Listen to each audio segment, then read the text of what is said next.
but we understand that to mean that, and what he was really saying, and a lot of things we have now, we go back and see what he was saying, is that the plan of God is working through the man. That's really what it means. And so, because again, we now know he was very sincere, very sincere. But that seventh son that he predicted ended up being Wallace Muhammad. And but we know, and that he was born in 1933. So he was given the whole Quran. Now again, you got to look at, in some of the history, all the rest of them had been Christians that come from the Christian background. As I mentioned, Elijah's family, his father was a minister, and all the others at the time, because that's all the religion that we knew. And there may have been some that had participated with Marcus Garvey and other ones, but again, they still, because of the history, the way slavery have gone, and we begin to be spiritual people. The church was the first piece that grabbed us, that we was actually allowed to at that point. But he's growing up now in a teaching that says, and again, this is all strategic, when he said, again, this is about the formation of what will establish America, establish Islam across the board in America. That teaching said that blacks are gods, whites are devils. Now, it was just a basic reverse psychology piece, because the domination piece in terms of slavery and inferiority said that whites are God, and the images of divine were portrayed as whites, etc. So he just reversed the psychology to help the people to be able to see themselves, to level the playing field. That's basically what that was. So in this movement now, we begin to see that people begin to be attracted to this, like Malcolm X, Muhammad Ali, etc. When the term Islam came to America, across the nation, it didn't give the universal picture of Islam. When it came, it said that Islam, and it said the definition of Islam was freedom, justice, and equality. That was the definition given what Islam was, because really, that is what Islam is. That just condenses it, but with all the rituals and everything, and the teachings.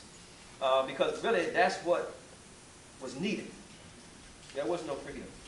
You know, we know the history of America, justice, and we still have an issue with the justice piece even now, so we know what it was back in those days, at that time, and then equality. We know the movement went from the human movement to the civil rights movement, except in the interest of trying to find the level of the playing field, you know, to be seen as the human creature that Allah created you to be, God created you to be. So this is the movement that really established Islam in America. Now, it was transitioning. Imam Muhammad, he was a mentor to Malcolm X, by the way. And so he's studying the pure Quran. So he's seeing in the Quran our true identity. And in the Quran, it shows that our true identity, when we will first come here as humans, in the evolution of life, creation. And we know Scripture speaks to life creation in 6 days. And it shows that man is on the 6th day. That's all these other, and science bear witness too, but not in those numbers, but that there are other things here before that person known as man comes about.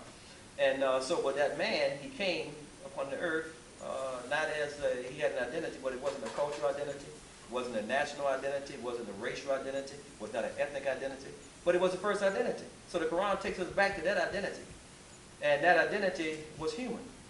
And so the Quran lets us know, and this Imam Muhammad now is studying this. Now again, he's in the language environment of superiority and inferiority of races, right? But he's now seeing in the Quran that this first identity is human. And it shows us that that identity is the strongest identity to overcome any other identity. And upon that identity, now you find these other identities, right? Now, that I mentioned, national, ethnic, culture, etc. They come upon that. But those other identities isolated are not strong enough to unite humanity. So he's seeing that, you know, that from we call it Adam. Most it says Adam. Other faiths we give it another name. This first one, you know, it's not Adam in some of the other faiths, but we know most of what we call heavenly faith, Judeo-Christian, Islam, they identify with Adam as being the first one. But from him comes the many beautiful, wonderful, diverse expressions of human life. You see, all in this human family that came from Adam. If there's no Adam, then there's no human race, right? He's the first. So this is the most important identity. So he's seeing this. So he begins to teach what the Quran is saying, to really bring us into the full picture. of what Islam is. Now, I was introduced to